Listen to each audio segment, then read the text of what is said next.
Beleza, então, pessoal, mais uma vez, boa noite a todas e todos aqui presentes. Eu me chamo Gustavo Adorni, sou gestor de desenvolvimento de startups aqui da rede RS Startup e dou as boas-vindas a vocês, então, a mais uma edição do Rede Talkers, né? Esses encontros que a rede RS Startup promove, que eles têm uma questão de ser interativos dentro da temática que a gente está procurando trazer, e trazer um formato livre ali que a gente possa, junto com a presença sempre de um especialista no assunto e de uma startup com a vivência prática, que a gente possa trocar uma ideia e aprofundar o nosso conhecimento sobre o assunto ao qual nos traz aqui, né? Antes de mais nada, só para quem não conhece, eu vou apresentar brevemente a Rede RS Startup. Nós somos um projeto que parte da Secretaria de Inovação, Ciência e Tecnologia do Estado do Rio Grande do Sul, e somos um projeto cuja proposição dele se dá pela Aliança pela Inovação, ou seja, a união entre URGS, Unicinos e PUC, juntamente com a Regimp e com recursos oriundos da FAPERGS, o Fundo de Apoio à Pesquisa do Estado do Rio Grande do Sul. Nesse ano, não sei se vocês tiveram a oportunidade de acompanhar os Red Talkers no ano passado, a gente está fazendo a primeira edição desse ano, né, e nós focamos agora, então, na trilha mercado, né, e é interessante trazer aqui que se trata, então, de assuntos que são ligados às startups que estão no estágio de maturidade em crescimento, ou seja, são aquelas que estão já começando a sua operação, já estão buscando uma expansão comercial, né, e segundo os nossos mapeamentos, onde está concentrado o maior volume de startups aqui do estado do Rio Grande do Sul. Então, logo, né, esse tema de como é que a gente começa a vender, como é que a gente estrutura ali um time de vendas, como é que a gente usa a tecnologia a favor dessa nossa expansão comercial, são temas que a gente procura, então, abordar aqui na trilha de mercado. E hoje, neste primeiro encontro, né, nós damos um passinho para trás, né, e vamos pensar assim, quem é o nosso cliente, para quem que a gente oferece a nossa solução, né, quando a gente está estruturando ela, quando a gente está pensando no modelo de negócio, e uma forma de fazer isso através de buyer persona, né, uma ferramenta a dispor disso. E para conversar a respeito desse assunto, convidamos aqui, de antemão agradeço a presença dos nossos dois painelistas de hoje, César Pizeta, que é gestor de marketing e inovação. Eu vou deixar claro, obviamente, acho que tu pode te apresentar melhor do que ninguém, né, César? E também a Renata Vieser, que é CEO da Supermídia e da Cimix Ponto. Também vou deixar um tempinho para vocês se apresentarem aqui, né? Porque eu acho que nada melhor que vocês falarem de vocês próprios. Renata, se tu quiser, fica à vontade. Bom, boa tarde, pessoal. Boa noite já, né? Eu sou a Renata Vieser, então eu sou CEO da Cimix, que é uma solução de controle de ponto, e da Supermídia, que é uma solução para gerenciamento de ofertas e conteúdos para o varejo. Já trabalho, né, com tecnologia há muito tempo. Hoje sou também diretora de marketing da AGS, né, que é a Associação Gaúcha de Startups, conselheira do Ladies in Tech, que um local ali de fomento, né, do empreendedorismo feminino na tecnologia, e também embaixadora do South Summit. Basicamente é isso. Meu nome é César, sou especialista em inovação. A minha formação ela é em marketing na Universidade de Caxias do Sul. E dentre uma série de MBAs que eu tive a oportunidade de concluir, o mais expressivo deles na área da inovação é um em gestão exponencial, que eu fiz pela HSM University, que é a universidade ligada à marca da revista HSM. Mas a grande sacada desse MBA é que ele é um correspondente brasileiro da Singularity University Brasil, que ela é ligada à Singularity University, está sediada no campus da NASA e é onde a maioria dos especialistas em inovação de renome mundial, posso citar aqui na nossa região, o vice-presidente executivo da Randon Corp, Daniel Eli, quando ele fez a imersão em inovação, ele fez na Singularity University. Então, eu tive o privilégio de fazer um MBA onde diversos professores eram especialistas da Singularity University, e para um profissional se tornar um especialista Singularity, ele tem que apresentar uma solução que ela vá impactar no mínimo 1 bilhão de pessoas. Esse é o desafio da Singularity. Então, foi uma oportunidade incrível. Hoje, esses cursos, por algum motivo, eles não estão mais disponíveis no mercado, e foi um privilégio fazer isso enquanto eu estudava na prática inovação aqui na Serra Gaúcha, em hubs de inovação, em eventos e participação em podcasts, assim como eu estou hoje aqui falando com vocês. Muitas vezes eu estive participando como os demais colegas que estão aqui hoje. E queria convidar o velho jargão do marketing nos últimos anos, que é a humanização do marketing, né? Quem puder abrir a câmera, deixar o microfone ligado e interagir com a gente, serão bem-vindos. Quem se sentir à vontade, vai ser muito legal. Boa, César. Acho que é importante, assim, pessoal. Eu falei antes, mas novamente reitero, assim, o Rede Talkers é uma iniciativa que a gente estruturou para que ela seja uma troca, né? Então, quero deixar vocês bem à vontade para abrir câmera, levantar a mãozinha, abrir microfone e falar. Qualquer dúvida, qualquer consideração, qualquer ponto de vista, podem trazer, tá? Mas a gente tem um roteirinho para seguir aqui, só para a gente não se perder no assunto, né? E aí, de antemão, né, eu te pergunto, César, a gente, como eu disse, assim, a gente dá um passo atrás quando a gente está falando a respeito de estruturação comercial ao pensar no cliente, porque a gente pensa na modelagem do negócio, né, nesse direcionamento, assim. Então, quais são, assim, os benefícios de se conhecer profundamente o cliente, assim, para um negócio, para uma startup? Fala um pouquinho para nós sobre isso. Bom, muito tem se falado isso nos últimos anos, principalmente quem acompanha o marketing digital. Começou lá com a Rock Content, ainda tendo diversos artigos de blog, cursos, RD, a plataforma da RD, ministrando reuniões com Customer Success da plataforma, tudo pensando na buyer persona. A gente pode deixar um pouco a teoria de lado, e é um pouco desafiador falar de buyer persona de uma startup, de um novo negócio. Isso é um pouco desafiador. Mas eu posso trazer uma experiência que eu tive nos últimos meses do ano passado, onde eu atuei fazendo a consultoria numa empresa que fatura mais de 100 milhões de reais por ano, e foi lançado um e-commerce dessa empresa. E eu estava atuando ali interinamente dentro de várias equipes, com a equipe de engenharia, a equipe de P&D, a equipe comercial e a equipe do marketing.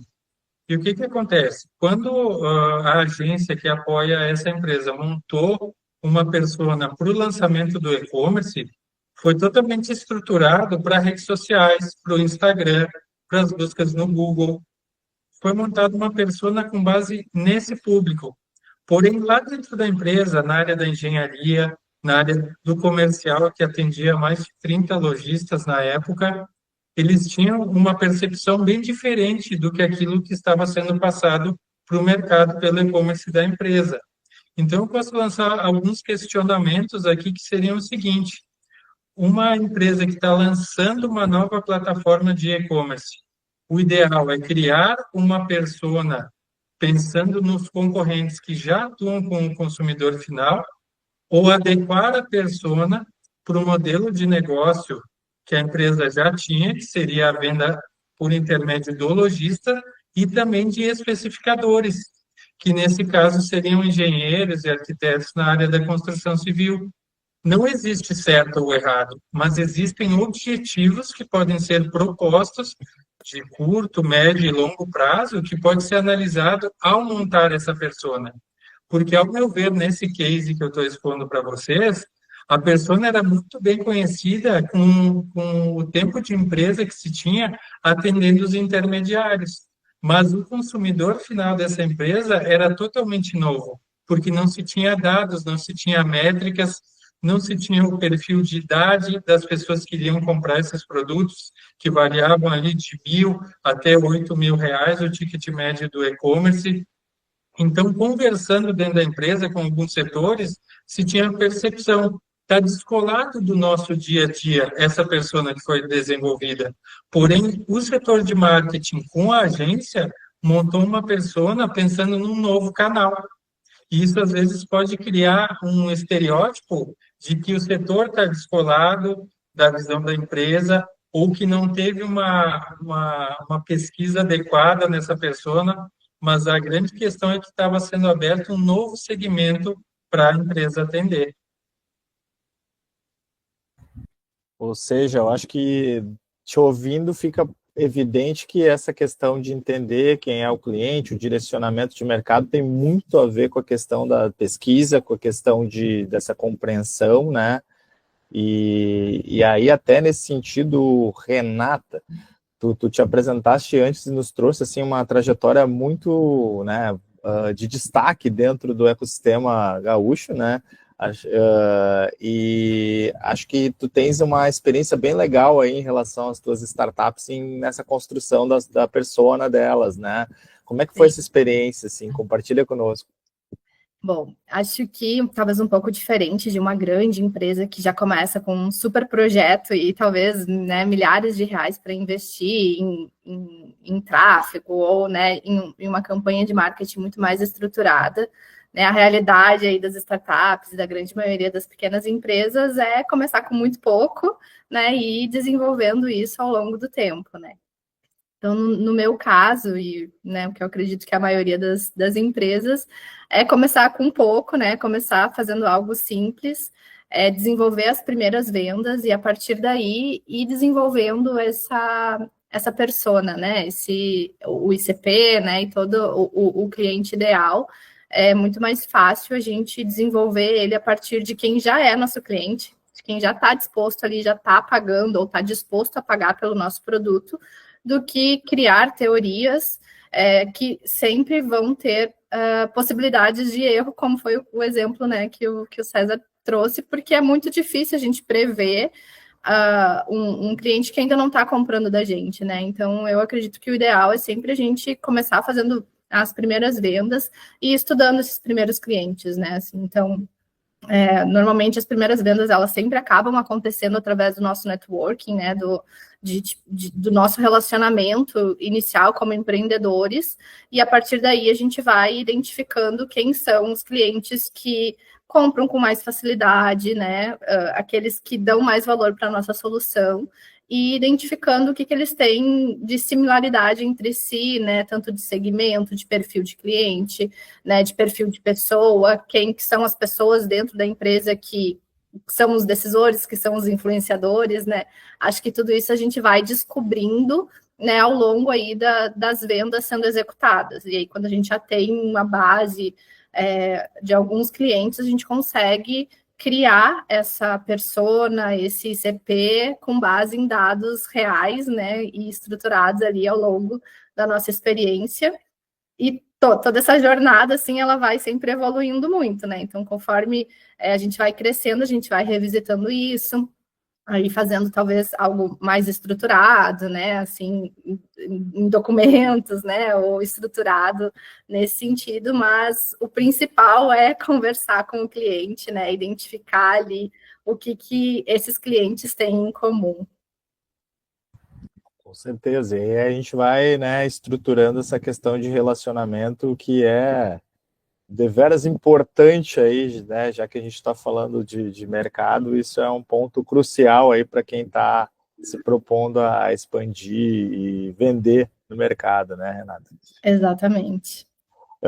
A gente botou aqui no título do episódio Buyer Persona, que é uma ferramenta, né, vamos assim dizer, para que a gente tenha essa maior clareza a respeito de quem é o cliente, né, e como tu, César, e tu, Renata, trouxeram, isso vem muito dos dados que a gente colhe, né, dessas informações, o quanto a gente aprofunda esse relacionamento, consegue estruturar isso para fins de montar e entender melhor para quem a gente está direcionando as nossas soluções e para quem a gente está direcionando o relacionamento do nosso negócio, né?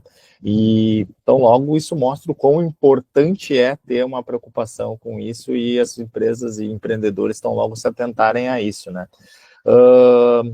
Mas assim, vamos pegar um pouquinho aí a ferramenta que a gente está sugerindo, de certa forma, ao pessoal de se atentar, né? E aí, assim, César, conta para nós o que é uma buyer persona e, assim, para construir ela, quais são os passos que a gente pode seguir, assim, dá uma palavrinha para nós sobre.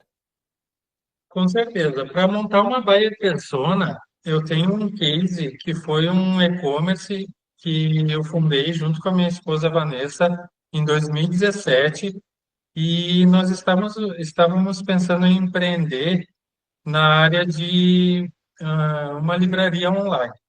Porém, quando a gente começou a fazer a pesquisa de mercado, nós chegamos à conclusão que as editoras, elas vendiam muitas vezes na sazonalidade das promoções os livros mais barato do que vendiam para, no caso, as livrarias. Então, a gente não foi por esse segmento. A gente partiu, então, para fazer uma pesquisa de mercado na área de joias e semijoias, isso em 2017.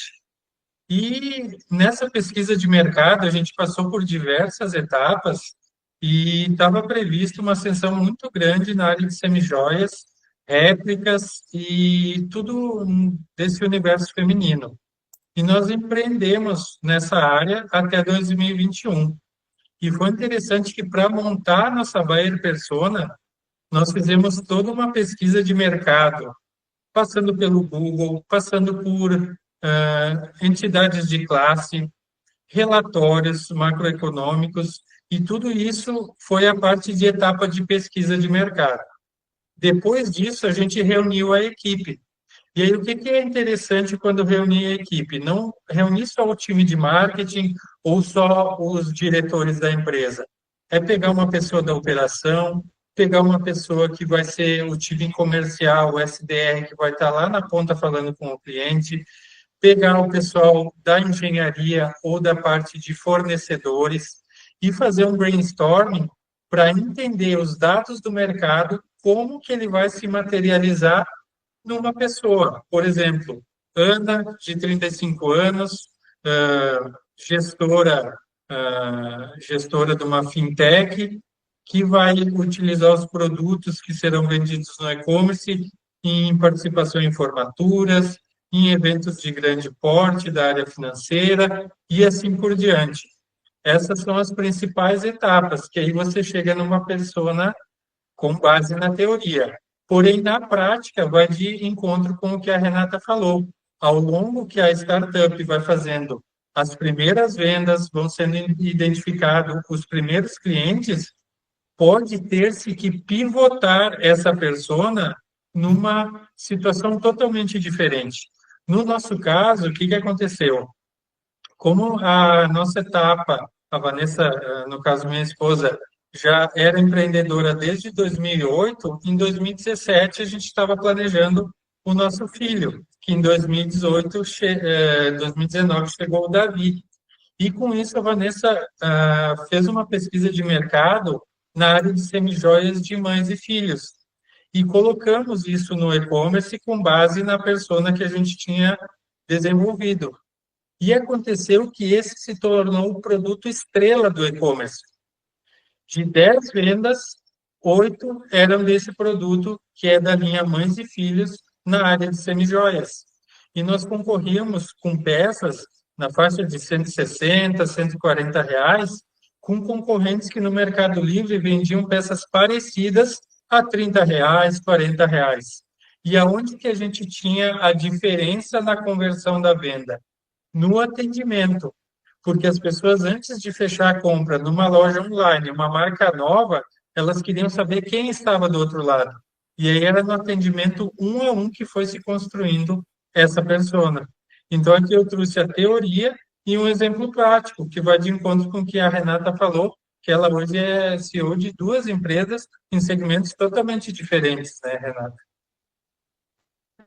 Sim, é um desafio, né? Porque a gente tem hoje 4 personas assim dentro da empresa, né? Porque a gente tem 2 produtos, cada empresa tem um produto, né? Então, 2 empresas com cada uma o seu produto, mas dentro de cada solução a gente atende 2 perfis de cliente, né? Que é um cliente pequeno e o cliente médio. Então, a persona também ela é diferente para cada tamanho de cliente, né? No caso do RH, por exemplo, né, a CIMIX, que é controle de ponto, praticamente todos os tamanhos de empresa vai ser o RH, né? A não ser os muito pequenininhos que não tem.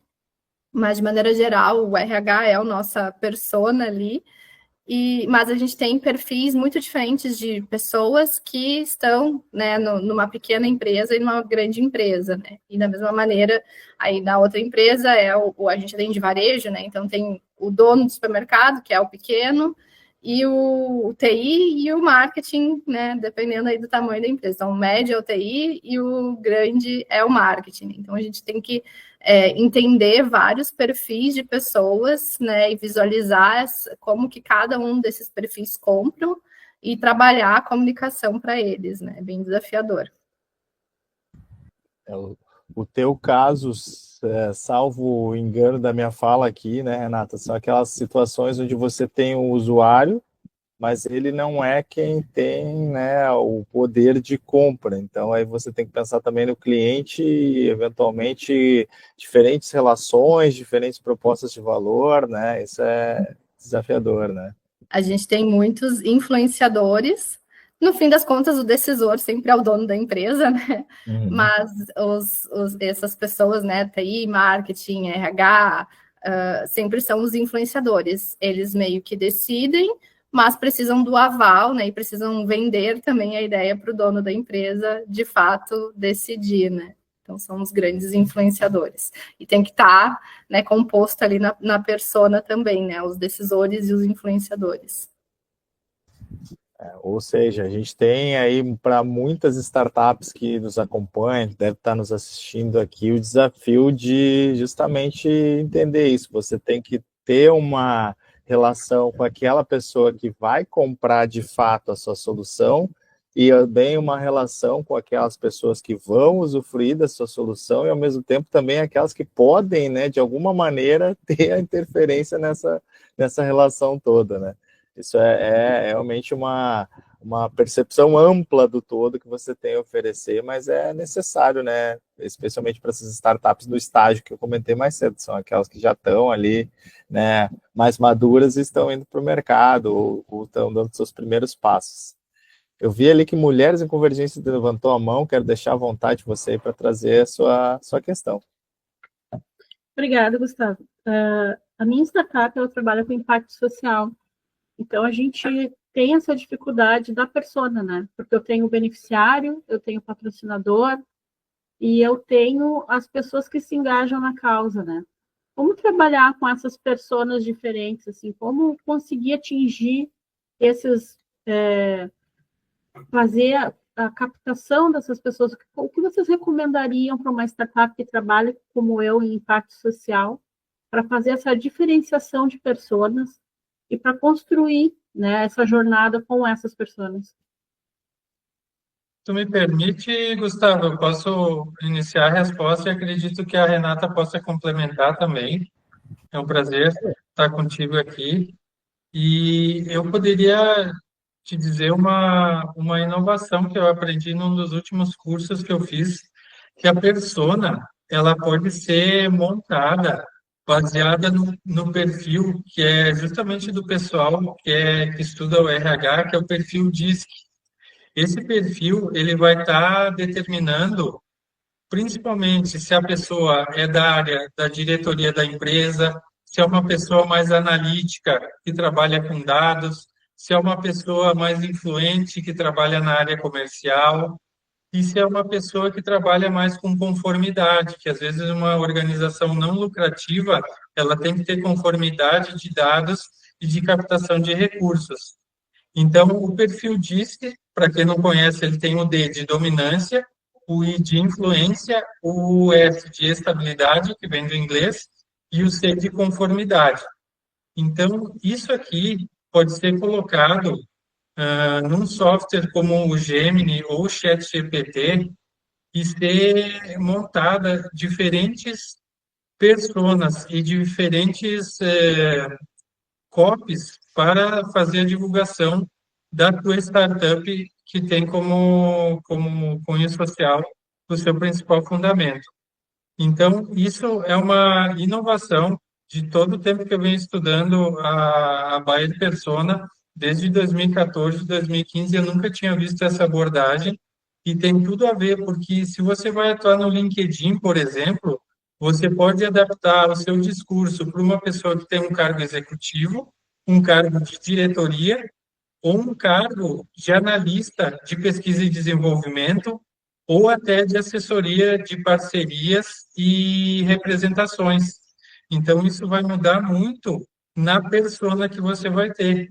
E nas nossas breves reuniões que tivemos com o Gustavo, a Renata e toda a rede RS Startup, nós falamos que hoje, muitas vezes, uma startup que não tem um time de marketing tem ferramentas que podem apoiar para fazer um brainstorming, para fazer um copy sem ser um especialista na escrita, para criar um design com o exemplo do Canva, sem ser um designer profissional.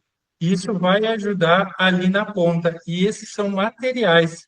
Mas o mais importante é ter um SDR, uma pessoa lá na ponta fazendo contato com empresas e organizações e governo que faça sentido para a tua startup tá captando recurso, tá encontrando o cliente ideal que é para tu entregar o teu serviço na comunidade e tá colocando na vitrine em eventos onde possa estar participando de maneira orgânica, pois muitas vezes não vai ter o investimento da mídia patrocinada que um negócio tradicional da maneira lucrativa normalmente alcança, né? Espero ter te ajudado com essa resposta. Acho que o César disse tudo, né? E eu acho que o importante também é só a gente ter muito claro que são personas diferentes, né? Como eu falei antes, assim, tanto vai ter todos esses agentes que eles vão ter motivações e dores e o porquê que eles vão, né, compactuar ali com o teu negócio, motivações diferentes, né? Então, ter muito claro isso, né? Separar essas pessoas em personas diferentes e trabalhar uma comunicação diferente com cada uma delas, né? Porque a motivação, a dor e o benefício para cada uma das pessoas vai ser diferente, né? Então, tu precisa trabalhar de maneira diferente a comunicação com cada uma delas para motivar. Exatamente, cada segmento que foi mencionado, para uma empresa tradicional, por exemplo, pode ter o atendimento ao revendedor, o atendimento a um lojista parceiro e o atendimento ao consumidor final.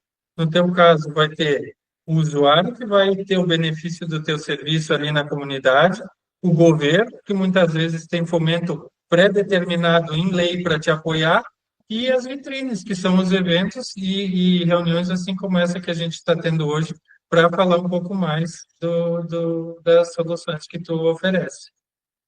Ok, pessoal, muito obrigada pelas dicas, né? Fiz algumas anotações aqui, algumas até eu já uso bastante as ferramentas de inteligência artificial, mas vou considerar, eu acho que vai dar bom. Obrigada, gente. Com certeza. E no caso de negócio de impacto ainda tem mais eventualmente o público beneficiado que não é necessariamente aquele que também está consumindo, né, e adquirindo, né, serviços ou produtos, né, então tem toda essa lógica aí, mas como falamos anteriormente ali, tem todo um cenário para se fazer a leitura, mas que é necessário, né? Afinal de contas, é através dessa percepção que você consegue alcançar o sucesso e os objetivos que você almeja. Helena, está com a mão levantada? Sim, eu tenho uma pergunta, que é mais ou menos nessa linha que ela falou.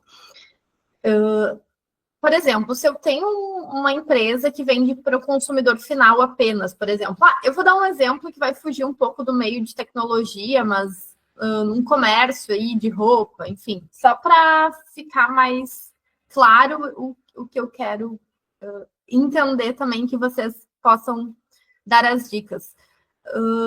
Como é que eu faço para mapear aquele público e quantas pessoas o ideal seria eu mapear para que, como o público acaba sendo muito amplo às vezes, daqui a pouco é um estabelecimento que vende para criança, adultos. Como é que eu faço, assim, quantas pessoas eu tenho que mapear para ter uma noção de que eu estou no caminho certo? Como eu iniciei antes, se tu quiser iniciar, Renata, senão eu já tenho algumas dicas aqui também na ponta. Bom, eu vou. Não tenho tanta experiência com varejo físico, tá? Mas eu acredito que o ideal seja poucas pessoas, porque por mais que tu venda para vários públicos, talvez na maioria das vezes vai ser mais ou menos o mesmo perfil de pessoas que vai comprar, né? Às vezes, se é um infantil, vai ser a mãe que vai comprar para ela, vai comprar para o filho, vai comprar para o marido, né? Então, eu acho que quanto menos perfis, menos pessoas nesse sentido, melhor, a não ser que sejam nesse sentido, assim, de características muito diferentes, que nem os influenciadores, né? Nesse sentido, assim, que tu tem que mapear vários, mas no caso do varejo físico, eu não entendo que teria tantos perfis, né? Mas teria que avaliar dependendo do modelo de negócio, ali, de quem que atende a loja. Mas também pensando que, por mais que tu tenha vários públicos, tu tem que entender quem que é aquele que mais compra de ti, né? Quem é o perfil de cliente que mais compra e que melhor compra.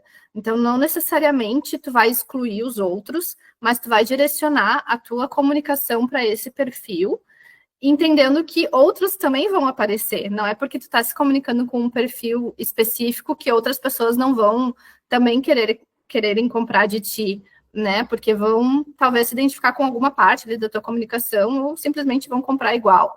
Mas entender quem é o teu cliente que melhor compra vai facilitar para te criar primeiro esse perfil, né? E eu acho que o ideal é sempre começar com um perfil, né? Então não adianta tu criar 10 perfis diferentes de pessoas que vão comprar, porque tu vai ter só dificuldade de também se comunicar, como que tu vai fazer 10 comunicações diferentes, né? Principalmente sendo uma empresa pequena, é complicado, né? Então começa com aquele que mais compra, que melhor compra, né? E aí vai desenvolvendo ao longo do tempo, depois que tu tem esse já bem formatado, tu pensa em mais um outro e vai fazendo, né, aos poucos, assim, também. Minha sugestão, né, minha percepção pela minha experiência, mas deixa o César aí também dar a contribuição mais teórica. Faz total sentido, porque nós temos um grande mestre do marketing, que é o Seth Godin, que ele fala na audiência mínima viável. Por exemplo, se pegar uma área que eu conheço muito, que é o e-commerce, nós temos o Web Shoppers aqui, que é um relatório que a cada 6 meses ele é disponibilizado gratuitamente com as 12 principais categorias do e-commerce no Brasil. Por exemplo, alimentos e bebidas, bebês e companhia, casa e decoração e assim por diante. Se é, por exemplo, uma loja de roupa, a primeira segmentação que a pessoa tem que pensar, vou trabalhar com moda masculina, feminina ou ambas? Só respondendo essa pergunta, tu vai ter todo o direcionamento do teu negócio inteiro, inclusive o planejamento estratégico vai ser impactado por isso. Porque se tu vai trabalhar, como eu já atendi uma loja de roupas masculinas, é totalmente diferente do público feminino. Então, uma loja de roupa masculina, ela vai ter bermuda, camiseta, tênis e abrigo. Se pega uma loja de roupa feminina, tem um universo de coisas. E a recorrência de compra é muito maior com as mulheres. A exemplo do sapato, que todo mundo sabe, né, que um homem compra 1 ou 2 pares de sapato no ano, e as mulheres têm como composição do seu look para um evento diferente, vai usar um sapato diferente. Isso é uma percepção que se tem já. É aí que entra a área da pesquisa, porque quando você estiver fazendo a pesquisa, inclusive envolve capital de giro, porque se o capital de giro não é muito grande, uma loja masculina faz total sentido. Se é um capital de giro um pouco maior, pode ir para uma loja feminina, que vai ter uma quantidade de itens e SKUs muito maior. Agora, se é um negócio de grande impacto e que o dinheiro não é problema e tem grande investimento, pode ser uma loja multimarcas masculina e feminina. Então, a persona, ela vai de encontro com muitos fatores que está alinhado ao planejamento estratégico da empresa. Perfeito. Tem muito a ver com essa questão de foco, né, gente, também, por mais que eventualmente você possa ter diferentes perfis de cliente, acho que a Renata trouxe bem aí, o César complementou, né, de qual é aquele que convém você direcionar os seus esforços, ainda que possam haver outros, né. Fernanda, tá com a mão levantada, quer dar uma palavrinha, Fernanda? Boa noite, pessoal. Desculpa estar com a câmera desligada, mas se eu ligo a câmera, o meu sinal de áudio fica ruim aqui onde eu estou. Se eu puder colaborar, Gustavo, com a questão do DIS, que é uma ferramenta que, como analista, já fiz a formação em analista DISC há muitos anos já, e sempre utilizei muito para desenvolvimento, né, de equipes de venda e liderança. E dentro do varejo, como a Helena, da rede RS, que a Helena perguntou, quando eu faço algum trabalho para a linha do comércio e varejo, a questão do DISC é uma das ferramentas de estabelecer perfil, né, de persona, mas é bem interessante quando a gente começa ele também com o próprio proprietário, com o próprio perfil do negócio. O perfil do negócio, o perfil do empreendedor que está ali, ele naturalmente ele direciona para quem é a persona que ele quer, né? Quando eu trabalho, por exemplo, falando de uma loja de roupa feminina, né? Ela normalmente, o que a gente direciona para esse cliente? O ideal é ele ter um foco, ou seja, a persona, usando a linguagem do varejo, né? A gente chega falando, qual é o foco, o teu público foco, né? É a mulher executiva, é mãe, é vestuário para o dia a dia, é para academia. Nesses detalhes, a gente vem desenhando toda essa persona, né? Esse cliente foco dele. E aí toda essa linguagem vai acontecer, linguagem de mídia, linguagem de comunicação, seja por WhatsApp, por e-mail, a gente desenvolve, então, toda essa linguagem de acordo com esse perfil, mas é muito importante levar em consideração o próprio perfil do empreendedor, porque ele normalmente tem mais sucesso quando ele tem uma conexão entre o próprio perfil com o cliente dele. Porque dentro do próprio DISC, o César que está aqui, a Renata conhecem bem a ferramenta, existem perfis que se complementam e outros que não. Então, às vezes, o empreendedor ele tem um foco de cliente tão diferente do perfil dele que ele tem dificuldade em entender as necessidades do cliente dele. Então, esse é um direcionamento bacana também. É uma das ferramentas, eu acho que é a ferramenta mais simples de se trabalhar é o DISC, tem outras que são mais amplas, que conseguem ir mais no detalhe, né? Mas só para contribuir, assim, que eu acho que é bacana também o próprio empreendedor começar por ele, né? Pelo perfil do negócio dele e ir encaminhando para o cliente dele também isso. Tá certo, obrigado pela contribuição, Fernanda. Acho que é importante a percepção que tu trouxeste, né? Porque, afinal de contas, entendendo mais de si como empreendedor e como negócio, também a gente consegue, né, compreender os nossos focos e potencialidades, né? Acho que é importante, sim, a tua contribuição, sem dúvida, muito obrigado por ela.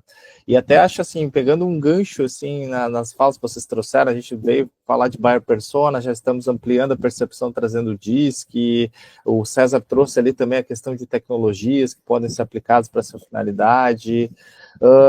Que outras metodologias, assim, vocês recomendam que poderiam ser usufruídas pelas startups para conhecer melhor os clientes e direcionar o foco delas? Eu acredito que o que a Fernanda falou faz total sentido, porque até se a gente pegar no ramo das startups, dando mais um exemplo do que aconteceu na agência que foi fundada pela minha esposa Vanessa em 2008, a Organic Agents, nós ficamos com um modelo de negócio que é uma agência focada em marketing digital até 2017. De 2017 a 2021, atuamos com e-commerce de semijoias para o público feminino, mas aí, quando ocorreu a pandemia, não tinha mais festa de casamento, não tinha mais aniversário, não tinha mais eventos para as pessoas irem e baixou consideravelmente a nossa renda nesse momento. E aí, então, nós pivotamos o nosso negócio para um segmento que a Vanessa tem muita afinidade, que são treinamentos. E aí nós lançamos a startup Vanessa Becker Mentoria, que é uma startup voltada, uma edtech voltada para cursos rápidos, por exemplo, para aquela pessoa que conhece o Canva, mas não é da área do marketing, não é da área do design e não sabe como começar, por exemplo, a criar sua identidade visual ali dentro. Então, ela começou a ministrar cursos nessa área para pessoas físicas, para pessoas que queriam empreender, e muitos empresários que contrataram o serviço da EdTech Vanessa Becker Mentoria viram os serviços complementares de gestão de mídias sociais, gestão de tráfego pago, desenvolvimento web, e começaram a contratar esses serviços também. Então, uma startup, uma ideia que não tem CNPJ, ficou só na fase da ideação, trouxe um faturamento que nós precisávamos num momento que a nossa, até então, ideia que estava rodando não estava mais vencendo como deveria. Ela trouxe, pivotou a ideia, a Organic Agent por uma terceira vez e trouxe muitos clientes novos. E aí, eu trabalhando com o público que eu venho atendendo hoje, eu não falo em gestão de marketing, eu falo em conhecimento e metodologias para as pessoas aprenderem. E aí tem diferentes públicos que querem aprender, querem conhecer mais. Eu vou botar a mão na massa e fazer. Muito obrigado. A gente fez o treinamento, terminou, encerrei, daqui para frente eu vou fazer. E tem aquele cliente que diz, olha, eu gostei, eu aprendi, mas eu sei que tu tem competência para me atender e vou fechar um contrato mensal, que vai de acordo com o que a Renata falou das duas empresas que ela tem. Uma focada em soluções para o RH e outra focada em soluções em display de mídia, né? Sim. Complementando, assim, de ferramentas, né, que eu acho importante a empresa estruturar de alguma forma, né, seja de uma maneira mais rudimentar, se não tem verba, né, ou de uma maneira mais estruturada, mas acho que é imprescindível ter algum tipo de CRM, né, e hoje a gente tem também diversos modelos aí que iniciam gratuitamente, né, também no mercado, mas acho que é imprescindível a gente ter um CRM para começar a ter os registros, né, dessas interações e do tempo, de toda a jornada de compra do cliente, né? Então, com isso também a gente consegue mapear essa jornada de compra do cliente, depois a jornada de implantação, né, de utilização, mas principalmente na jornada de compra, a gente consegue entender quais são os pontos que podem ser melhorados, né, ou o que vai trazer, né, uma conversão maior. Também questões de, daqui a pouco, fazer se não fez ainda, né, mas fazer um canvas, né, um modelo de canvas lá, que consegue também criar toda um modelo de negócio, né, estruturar isso de uma maneira visual, um modelo de negócios, todas as funcionalidades, então é bem importante para quem ainda não fez, né.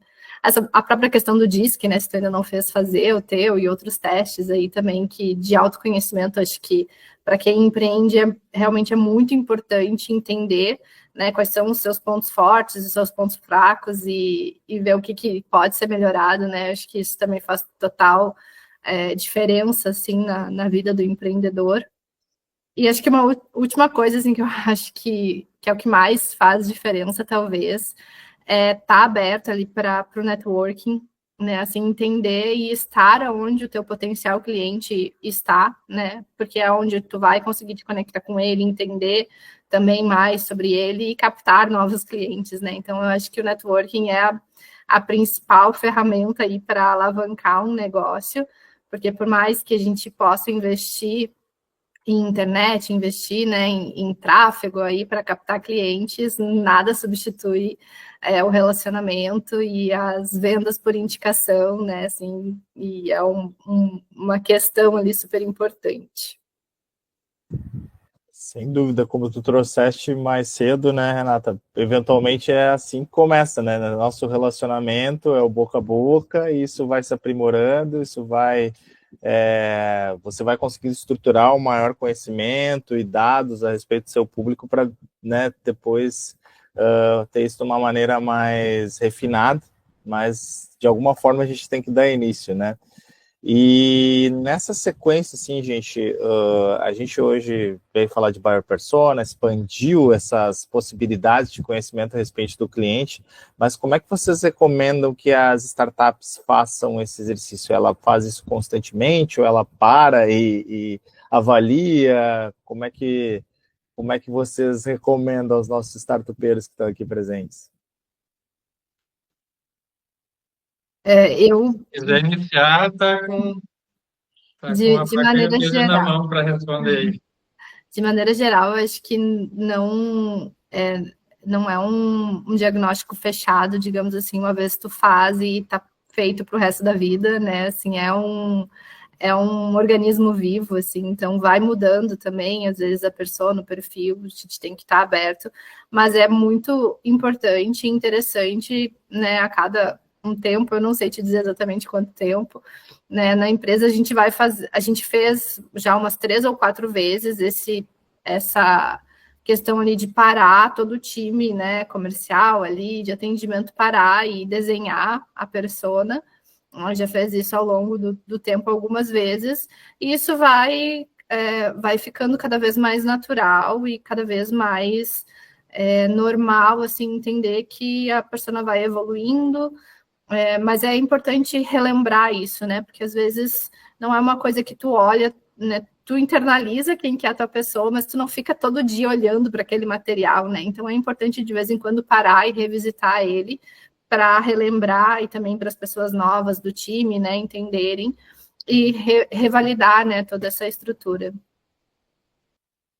Eu tenho para contribuir com coisas que eu aprendi com o Romero Rodrigues, que muita gente deve conhecer, que ele é dos investidores de capitais nas startups, e toda a teoria da inovação fala lançar um produto mínimo viável. Às vezes, a gente pega, por exemplo, o aplicativo Anota Aí, que hoje ele faz parte do ecossistema do iFood. Ele começou com os fundadores trabalhando numa desenvolvedora, uma soft house, até altas horas da noite não tinham crédito no celular para chamar um lanche. E aí eles pensaram, pô, se a gente desenvolvesse um aplicativo para chamar por WhatsApp, sem gastar créditos, isso lá em 2017, 2018, talvez antes. E eles começaram a desenvolver e fizeram um produto mínimo viável para apenas uma empresa, que era de delivery, se eu não me engano, na cidade de Bagé. E eles validaram esse produto mínimo viável e ele começou a rodar. E aí, conforme foram aumentando o número de restaurantes, cada um dos usuários, que eram os donos de restaurante, vinham trazendo contribuições. Então, eles tinham o produto mínimo viável, colocaram no mercado, validaram com o cliente, dono de restaurante, e depois foram evoluindo a ferramenta com a metodologia de design thinking, que é não ter o produto acabado, mas ir validando ele, melhorando e colocando de volta no mercado. Isso está totalmente ligado à buyer persona, porque às vezes tu tem toda uma metodologia vencedora para um público, mas esse público ele já tem uma região que comprou e ele precisa pivotar para vender para outro público nessa região ou mudar totalmente a estratégia. Como nós temos, se eu não me engano, a startup Urep, que é da parte de resíduos, se eu não me engano, aqui da Serra Gaúcha, que ela começou lidando com o resíduo. E hoje eles pivotaram o negócio e são um SaaS, eles são um software de solução para as empresas. Então, isso mostra o contato no tete-a-tete com o usuário da solução, do software ou até mesmo de um produto físico. E isso eu acho que vale para tudo na vida. As coisas são interligadas e a buyer persona tem que andar junto com o planejamento do negócio e com as pessoas que estão na ponta, ou do time de atendimento, na ponta do time de desenvolvimento e no mercado também. E isso vai fazer com que a persona ela vá se desenvolvendo conforme o negócio vai andando. Pode ser um negócio que pega uma captação R$ 50 mil, a primeira captação que foi a do Anota Aí, que foi injetada totalmente em equipe, não ficou nada para os fundadores. E depois eles tiveram a história que o iFood começou a ter um relacionamento com eles e eles têm um contrato de algumas centenas de milhares de reais hoje, com quase 900 pessoas envolvidas, que começou numa software house, não tendo uma solução para chamar uma janta. Legal. São cases bem interessantes, né, César? E aqui ligados ao nosso estado aqui europeu, anota aí, né? Legal. E é aquilo que a gente viu, não sei se vocês acompanharam aí, acho que das redes aí, as viralizações dos últimos tempos ali, que é aquela coisa de primeiro você começa, depois você aprimora, né? As trends. O pessoal tá postando bastante. Mas legal, pessoal. Assim, o papo tá bom pra caramba, acho que tá sendo bastante rico tudo que tá sendo trazido, mas a gente tem que se encaminhar para o nosso fim, pelo nosso compromisso do horário. Eu quero, de antemão, agradecer bastante aqui a presença da Renata e do César, acho que vocês trouxeram contribuições muito significativas para quem está aqui conosco, para quem está nos assistindo, né, e especialmente para as startups, né, que estão nesse estágio de operação, que estão começando, então, as suas vendas, a operação comercial, né, que é muito um estágio que se precisa bastante ali de apoio aqui, então, e até aproveito para deixar à disposição a rede RS Startup aqui para auxiliar as startups. Eu estou vendo aqui que a Fran do Inova está aí também, então os demais projetos da Sixt também estão à disposição aí para auxiliar o nosso ecossistema de inovação. E queria deixar, então, assim, César, eu sei que você quer compartilhar aqui com o pessoal e recomendar um curso, pode dar uma palavrinha, quero te deixar à vontade para as tuas últimas palavras aí do nosso encontro. Sim, foi um curso que eu escolhi a dedo, que ele é um curso do John Mullins. Ele escreveu esse livro em 2015 e é sobre startups. Ele fala Customer Funded Business, o negócio financiado pelos clientes. A gente vê a Renata, se entrar nas redes dela, ela ganhou imensas premiações ali do Sebrae.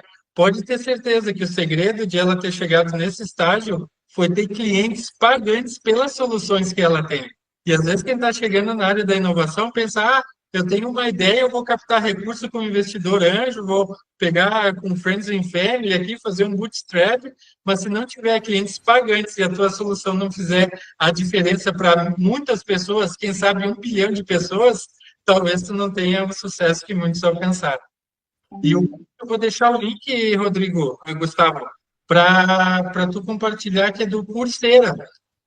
Não sei se eu posso colocar no chat, que eu mando para ti, que é uma plataforma de cursos. Se você quiser o certificado, ele é pago, mas para participar como ouvinte, todos os cursos da plataforma são gratuitos. Legal, pode colocar aqui no chat para o pessoal acessar, não tem problema. Claro que quem está acompanhando no YouTube a gravação ali, né? Mas fica a dica para procurar no Coursera, então, as capacitações que o César está recomendando. E acho que, assim, na tua fala vem muito forte aquilo, né, César? O melhor investidor que tu pode ter é o teu cliente, a tua operação comercial, né? Renata, Exatamente. Quer dar uma palavrinha para a gente ir encerrando? Sim. Bom, eu não poderia concordar mais com essa frase também. O melhor cliente e a melhor validação de cliente é aquele que paga, né? Então, sem dúvidas, os primeiros clientes, eles têm que ser... tem que ser pagantes, né? Assim, eu também, às vezes, sou um pouco contra o freemium, né? Que muitas startups pensam, né? Vão começando a modelar um negócio freemium, e é muito difícil a gente realmente validar um cliente quando ele não está pagando pela solução, né? Tu consegue realmente... saber se tu atingiu o teu perfil de cliente ideal quando ele está disposto a pagar pelo teu serviço ou pela tua solução, né? Então, minha dica é essa, assim, comece vendendo, né?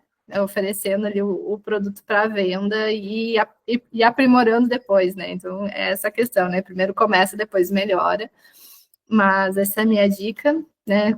Convido aí a também curtirem ali, acompanharem nas redes sociais, né? Então, tanto meu perfil, Renata Vieser, né, quanto das minhas empresas, que é a Supermídia Digital e a Cimix Ponto. A gente compartilha também bastante conteúdo ali, a jornada a minha jornada empreendedora, também costumo compartilhar bastante coisa ali. Então, fiquem à vontade aí para a gente se conectar, e se eu puder ajudar em alguma coisa, né, compartilhar de alguma forma, eu estou à disposição.